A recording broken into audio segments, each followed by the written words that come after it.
आइए अब उस गज़ल की तरफ हम पलटते हैं कि खबर सुनकर मेरे आने की सब सोफे पे बैठे हैं। खबर सुनकर मेरे आने की सब सोफे पे बैठे हैं, मगर बूढ़े मेरे माँ बाप दरवाजे पे बैठे हैं। मगर बूढ़े मेरे माँ बाप दरवाजे पे बैठे हैं। मेरी आंखों के नीचे पेड़ काटा जा रहा है और परिंदे कुछ इसी गम में मेरे कंधे पे बैठे हैं। दोस्तों, ये शायरी है, ये गज़ल है जो कहीं ना कहीं माशरती फलाह बहबूद का काम करती है। हमारे माशरे में फैली हुई बुराइयों को ख़त्म करने का काम करती है। अपने लिए बहार का मंजर खरीद कर ले आऊँगा मैं आपसे बेहतर खरीद कर। एहसान ज़िंदगी में किसी का लिया है कब, ठोकर भी मैंने खाई है पत्थर खरीद कर। दोस्तों, एक ऐसा शायर जो अपनी ज़िंदगी, अपनी शायरी में ज़िंदगी की बात करता है, ज़िंदगी की सच्चाइयों की बात करता है।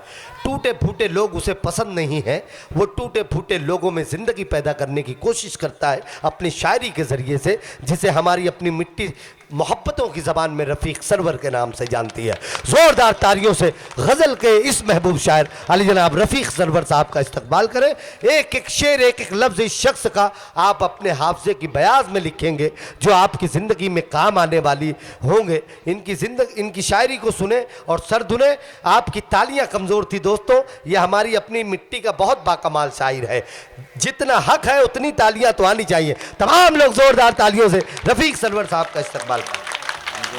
अस्सलाम वालेकुम। वालेकुम अस्सलाम। हजरात,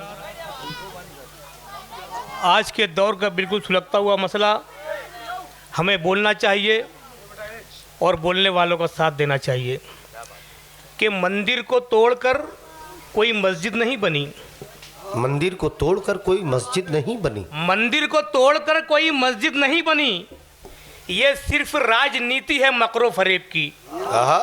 ये सिर्फ राजनीति है मकरो फरेब की।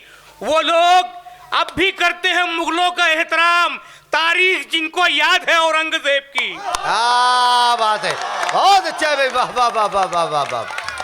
कि मंदिर को तोड़कर कोई मस्जिद नहीं बनी। वाह वाह वाह। ये सिर्फ राजनीति है, ये सिर्फ राजनीति है मकरो फरेब की। ये सिर्फ राजनीति है मकरो फरेब की। वो लोग अब भी करते हैं मुगलों का एहतराम, तारीख जिनको याद है औरंगजेब की। बहुत अच्छे सरवर भाई, वाह वाह वाह वाह वाह वाह की। आइए, हमारे मसाइल, हमारा समाज के ज़रूरत इश्तिहारी हो चुकी है। ज़रूरत इश्तिहारी हो, ज़रूरत इश्तिहारी हो चुकी है। नई दुनिया भिखारी हो चुकी है। फकत एक प्यास है नन्हे लबों पर जो कुल दरिया पे भारी हो चुकी है। क्या अच्छा है, क्या अच्छा है। फकत एक प्यास है नन्हे लबों पर जो कुल दरिया पे भारी हो चुकी है। इधर बहनों का हिस्सा लुट चुका है, उधर हज की तैयारी हो चुकी है। भाई हमारे इम्तियाज, इधर बहनों का हिस्सा लुट चुका है, वाह वाह वाह वाह वाह। उधर हज की तैयारी हो चुकी है। वफा के सख्त रास्ते पर तेरे जैसे नहीं चलते। हमारे समाज का एक मंजर, वफा के सख्त रास्ते पर तेरे जैसे नहीं चलते। तू जैसे चल रहा है लोग अब वैसे नहीं चलते। और बता क्या फायदा हर दिन तेरी लाखों कमाई का अगर मस्जिद के चंदे में तेरे पैसे नहीं चलते। वाह भाई, वाह भाई, वाह। वफा के सख्त रास्ते पर तेरे जैसे नहीं चलते। तू जैसे चल रहा है लोग अब वैसे नहीं चलते।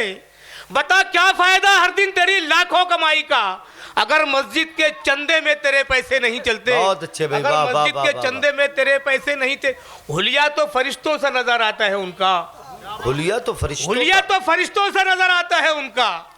मयार की बस्ती में ख्यालात हैं जिनके, और वो लोग भी उम्रा के लिए जाते हैं हर साल। मस्जिद की जमीनों पे मकानात हैं जिनके। बात है भाई, वाह वाह वाह वाह। तो फरिश्तों से नजर आता है उनका। बहुत अच्छे भाई, वाह। मयार की बस्ती में ख्यालात हैं जिनके, वो लोग भी उम्रा के लिए जाते हैं हर साल। मस्जिद की जमीनों पे मकानात हैं जिनके। और कुछ शेर देखिए, हजरत के तन के उजले मन के अंदर काले हैं। तन के उजले मन के अंदर काले, ऐसे भी कुछ दाढ़ी टोपी वाले हैं। क्या बात है। कि तन के उजले मन के अंदर काले हैं, ऐसे भी कुछ दाढ़ी टोपी वाले हैं। कुछ लोगों की सांप सपोलों से यारी, कुछ लोगों ने घर में कुत्ते पाले हैं।